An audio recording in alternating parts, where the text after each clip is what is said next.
Welcome to Hear the Word. I'm Brother Tom. Curse God and die. We remember Job as a godly man whom God allowed Satan to attack without mercy. Satan could not kill Job, but he could devastate him.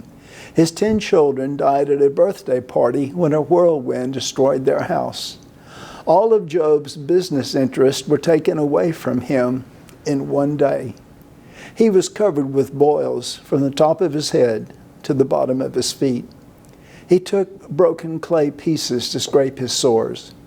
Yet he insisted that he was not being punished by God. And in reality, God was not punishing him.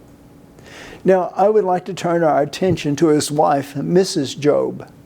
She too has lost all of her children.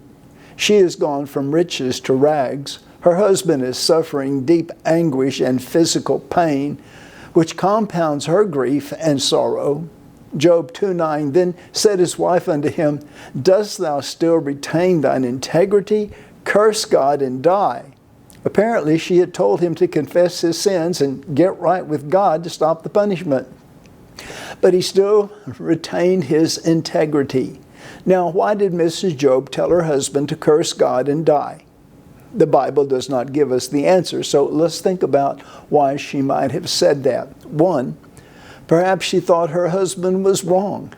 If he was being punished by God and lying about it, then perhaps if he cursed God, God would just go ahead and kill him, showing everyone that heard the story that we all are sinners, and if we resist God's punishment and curse him, he may kill us. I told you so. Perhaps that was her reason, but I want to look deeper. With the exception of being covered with boils, she was in much shock, depression, grief, and anxiety as Job was. How terrible Mrs. Job must have felt, and her husband still maintained his innocence. How absurd.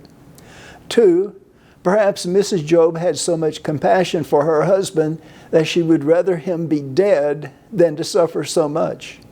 True love hurts when loved ones hurt. We can love to the degree that we want our loved one who is in unbearable pain and hopelessness to find rest, even if it means their passing. Perhaps Mrs. Job's love for her husband was so strong she was willing to say, I'll see you later on the other side, so that his misery would end.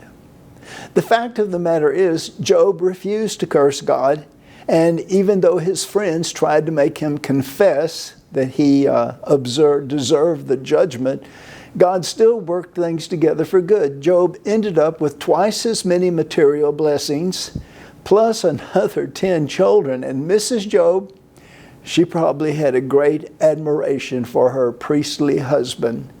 Job, the head of the family, and the pleasure and pain of having 10 more children. Trust the Lord in the bad times and trust Him in the good times. Well, blessings to you till next time. Bye for now.